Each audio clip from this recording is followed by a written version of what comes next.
叫黃偉綸君第39號。呢個故事名係小黑猩猩找朋友。有一日，呢個森林裏有隻猩猩，佢叫小黑。佢想做人哋嘅朋友，佢同大象同埋豹同埋獅子做朋友。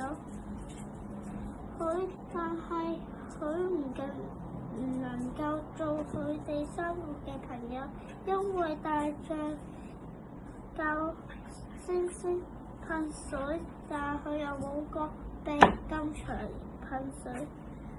豹就叫佢一齊跑快，然之後猩猩又唔夠佢咁快。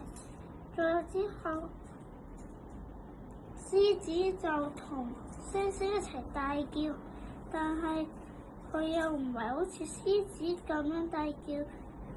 然之後，猩猩就喊啦，喊咗一陣，長頸鹿就出咗嚟，就問猩猩：點解你喊啊？之後猩猩就講：因為我冇朋友啊。